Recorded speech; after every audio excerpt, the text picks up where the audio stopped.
Okay, this sutta is called Mulapariyaya Sutta, and here they translate as the root of all things. Mula, as we know in Bahasa Melayu, is the beginning of all things, the root of all things.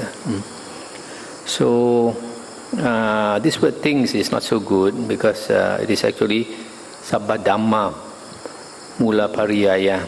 SabbaDhamma is all Dhammas. Here they say all things. I think maybe a better translation is all states, the root of all states. And this states refers to states of mind, because the Buddha is trying to explain how unwholesome states arise because the beginning we had some wrong conceptions. We start off on the wrong foot. And in the Magandhya Sutta, the Buddha says that we have been deceived by our mind for a long time. Lifetime after lifetime, we've been deceived by our mind. So how have we been deceived by our mind? Here it tries to explain a bit. Okay, let's go to the Sutta and see. Thus have I heard. On one occasion, the Blessed One was living in Ukata, in the Subhaga grove at the root of a royal sala tree. There he addressed the monks thus, "Monks, Venerable Sir," they replied. The Blessed One said, "Monks, I will teach you a discourse on the root of all things. Listen and attend closely to what I shall say." "Yes, Venerable Sir," the monks replied. The Blessed One said, "Hear, monks, an untaught ordinary person, Putujana, who does not see noble ones, Aryans, and is unskilled and untrained in their Dhamma, who does not see true men, and is unskilled and untrained in their Dhamma, perceives earth as earth. Having perceived earth as earth, he conceives earth. He conceives in earth. He conceives from earth. He conceives earth to be mine. He delights in earth. Why is that? Because he has not fully understood it, I say." Stop here for a moment. This he conceives, this word, the Pali word is manyati, and it comes from the root word man, M-A-N, and M-A-N means to think. So this word manyati, you can say, is to conceive, to think, to construe, to discriminate, etc. So here, an ordinary person, he perceives earth as earth. What it means is that his perception of earth is what his senses tell him. We perceive the world through our six senses, through the eyes we see, through the ears we hear, the nose we smell, the tongue we taste, the body we touch, and the mind thinks. Because an ordinary person, his mind is not developed, so he does not see from a higher wisdom. He only accepts what the senses tell him, what is received through the senses. He believes everything that the senses tell him. That's why he perceives earth as earth. And then having perceived earth as earth, he conceives earth. That means he thinks about earth. And then he conceives in earth. He conceives from earth. This one I will explain a little bit later. He conceives earth to be mine. He delights in earth because earth is one of the things in the world that gives him enjoyment, pleasure. So he wants to possess this earth.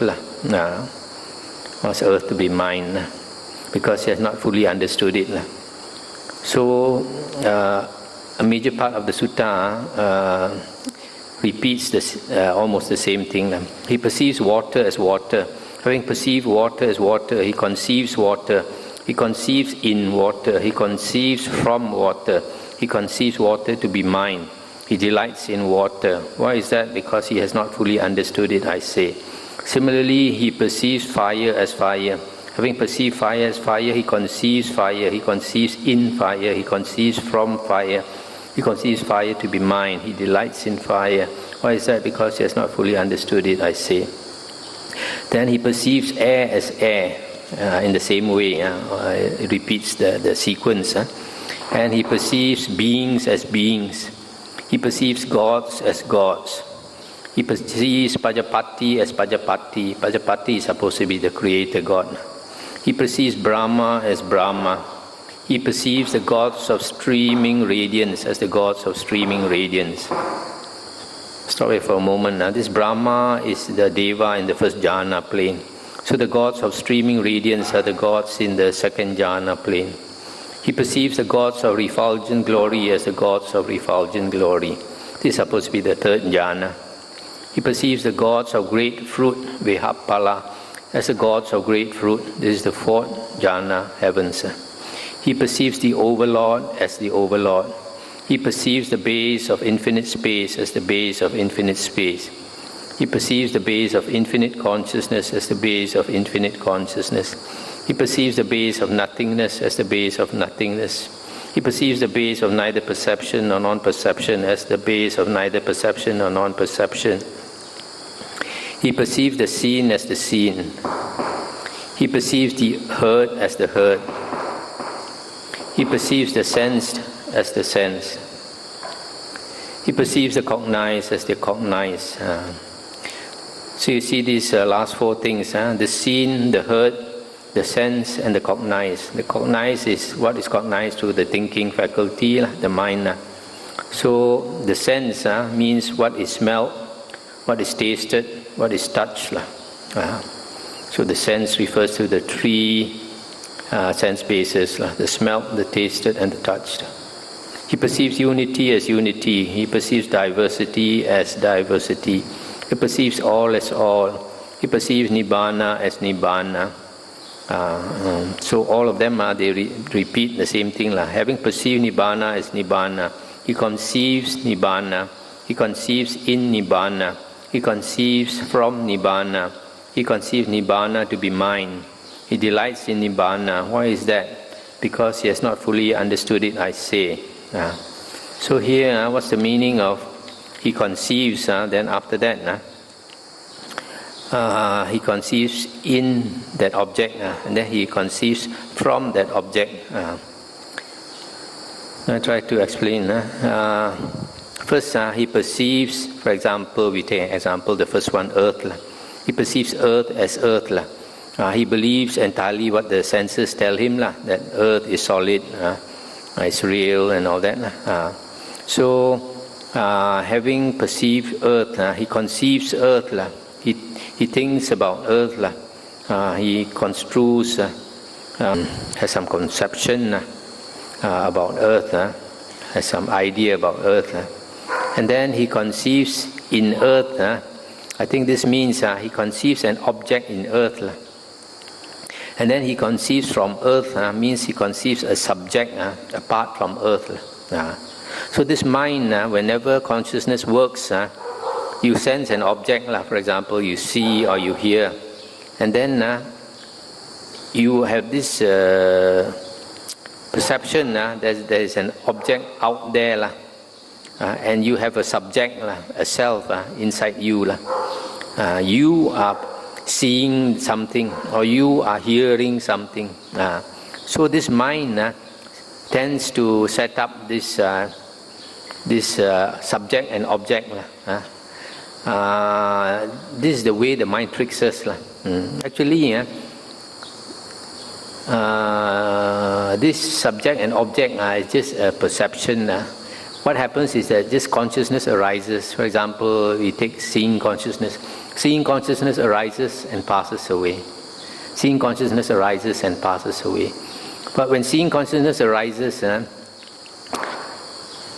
you seem to have this distinction between an object and a subject. I see that form, or hearing also. When a sound comes to the ear, hearing consciousness arises, and this hearing consciousness arises and ceases. But in the process of this consciousness arising, the mind tricks you into believing that I am hearing that sound. You see. So, but in actual fact, consciousness just arises and passes away. There's no subject, there's no object. But the mind tells us that there is an I hearing that sound. There's an I smelling the smell. There's an I tasting the taste. So this is how nature tricks living beings into believing you have a self. So when we believe that there's a self, we fight for survival. Fight for survival. This world is a world of the survival of the fittest. So the Buddha says we have been tricked by the mind for a long time. So this is the beginning, the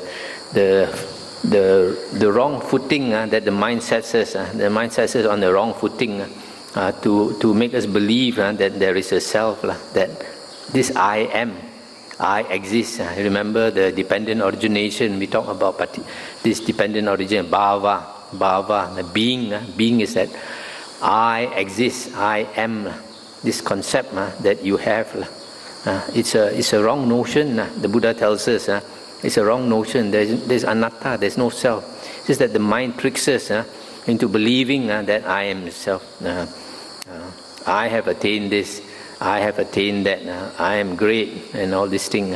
All this is so because of that bhava, that being that arises. Sometimes they call it that mana, that what's it say? What's the word? Mana. What's the translation of mana? The last factor to be destroyed is. You forgot. It's the last factor. There are 5 last factors that the Arahant destroys. One is restlessness, one is ignorance, one is conceit. Yeah, conceit. That's the English word. So this conceit, this I am, is the way the mind tricks us. So once we have this wrong perception, then because of this, then this is the beginning of the way the mind works, and the root of all the unwholesome states in the mind. And all the unwholesome states in the mind, greed, hatred and delusion, all arise because of this feeling or this perception that I exist, I am, right? So here the Buddha is trying to tell us that because of this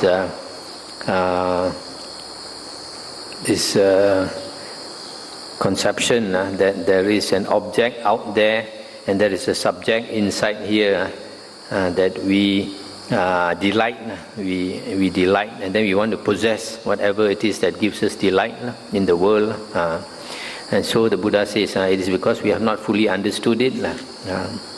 So for all the things in the world I mentioned here, the same thing happens. Once we go on the wrong footing, the first step is wrong, then all the rest is wrong. Unwholesome states arise because of that.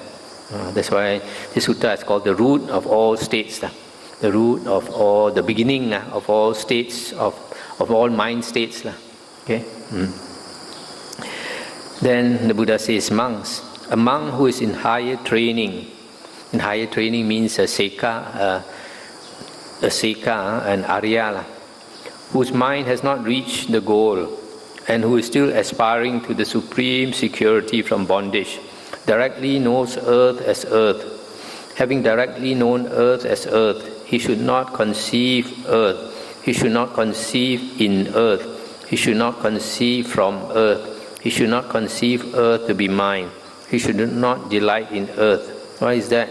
So that he may fully understand it, I say. Stop here for a moment. So here an Arya, either first path attainer or first fruit, second path, second fruit, third path, third fruit, or fourth path attainer. These 7 types of Aryans is called one in training. So because he has heard the Dhamma from the Buddha and he has understood something. The Buddha says he knows earth as earth. He knows the real thing, but he has not fully understood it yet. So he's still in training. So he should not conceive earth. That means he should not think about earth. He should not have views about earth or things in the world. He should not think about things in the world. How do you stop thinking about things in the world? From attaining jhana, because the mind tends to proliferate. The mind tends to think a lot. Only when you attain one-pointedness of mind, when you attain jhana, the mind stops proliferating. It stops thinking so much. So the Buddha says he should not conceive earth. Then he should not conceive an object in earth. He should not conceive an object in earth. And he should not conceive a subject apart from earth, a self apart from the object of earth. And so he should not conceive earth to be mine, because he knows the Dhamma to the extent that the Buddha, that he believes that the Buddha says that there is no self. So because of that, he should not conceive earth to be mine. He should not delight in earth. Why is that? So that he may fully understand it. So he is walking the path to fully understand it. So he is practicing the path to liberation. So the Buddha says he should not conceive the objects in the world. He should not conceive an object in the things in the world. He should not conceive a subject, a self, apart from the things in the world. And he should not delight in the things in the world. When he does not delight in the things in the world, then he does not want to possess them, to want them to be mine. Similarly, he knows water as water, fire, etc. So for all the other objects mentioned before, up to Nibbana. And then the Buddha says, monks, a monk who is an arahant with asavas destroyed, who has lived the holy life, done what had to be done, laid down the burden, reached the true goal, destroyed the fetters of being, and is completely liberated through final knowledge, directly knows earth as earth. Having directly known earth as earth, he does not conceive earth. He does not conceive an object in earth. He does not conceive a subject apart from earth. He does not conceive earth to be mine. He does not delight in earth. Why is that? Because he has fully understood it, I say. And similarly for the other objects mentioned before. So an arahant is one with asavas destroyed. What is this asavas destroyed? Asavas literally means outflows, something that flows, outflows. And in this case, it means uncontrolled mental outflows. An ordinary person or a being who is not yet liberated from samsara, the mind tends to flow without control, and that is basically the flow of consciousness. And when consciousness flows without control, and the world arises, because the world is only exists inside consciousness. If there's no consciousness, there's no world. In other words, the world is in a sense a bit like a dream. So only when consciousness flows that there is world. When there's no consciousness, there's no world. So an arahant has destroyed the uncontrolled mental outflows, so that when he dies, the consciousness stops flowing, so that the samsara has stopped for him. So an arahant is liberated, and he directly knows earth as earth. Having directly known earth as earth, he does not conceive earth. He does not conceive an object in earth. He does not conceive a subject apart from earth. He does not conceive earth to be mine. He does not delight in earth. And why? Because he has fully understood it.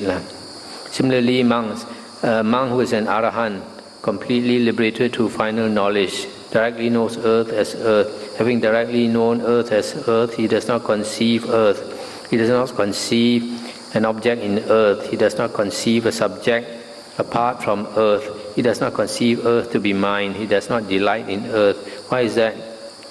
Because he is free from lust through the destruction of lust. So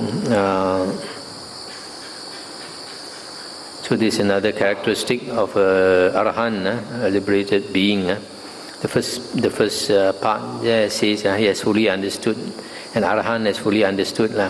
And here it says Arahant is free from lust through the destruction of lust.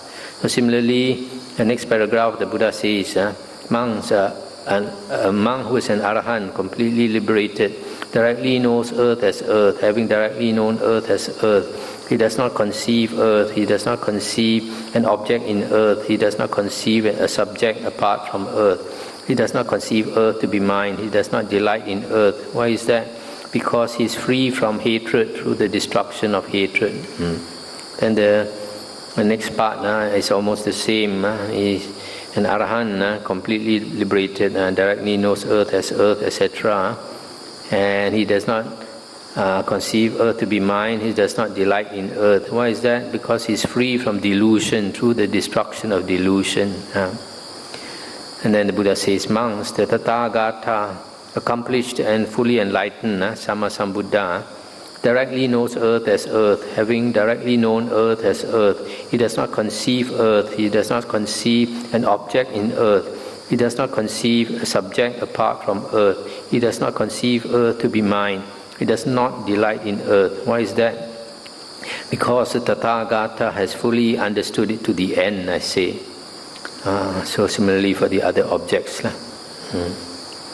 And then the next paragraph, monks, the Tathagata, Arahant, Sammasambuddha, directly knows earth as earth, having directly known earth as earth. He does not conceive earth, he does not conceive an object in earth, he does not conceive a subject apart from earth, he does not conceive earth to be mind, he does not delight in earth.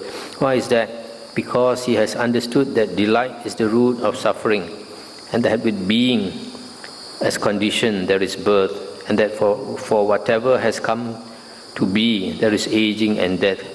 Therefore, monks, through the complete destruction, fading away, cessation, giving up and relinquishing of cravings, the Tathagata has awakened to supreme enlightenment, I say.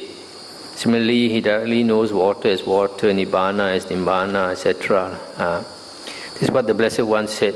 But those monks did not delight in the Blessed One's words. So this last part is the Buddha says the Buddha has understood that delight is the root of suffering. If you want to enjoy life, that is the cause of suffering. And with being as condition, there is birth. This being is that conceit, I am.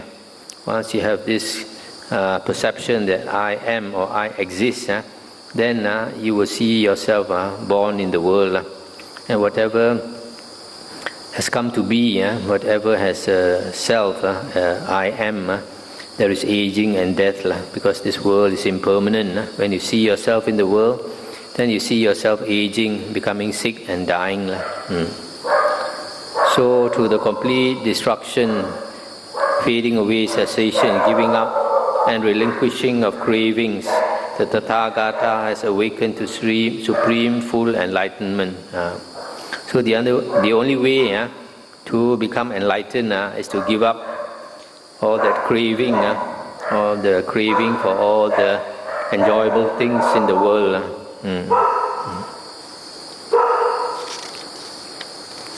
And then the last sentence says that the monks did not delight in the Blessed One's words. This is one of the few suttas where the monks could not accept here, because well, definitely those monks are not Arahants, not even Aryans. So I guess it does not refer to all the monks. Probably some of the monks did not accept the Buddha's words here, because the words here are very deep and profound. So some of them, when they listen to it, they cannot understand, firstly. Secondly, A lot of people, we cannot give up the self. Cannot give up the self because it is the self. With the self, you want to enjoy. Without the self, there's no enjoyment. So that's the sutta. I may not have explained it fully, but at least hopefully it gives you a little idea about this, what the Buddha is trying to teach here. In the initial stages, when I read through this sutta so many times, I couldn't understand it.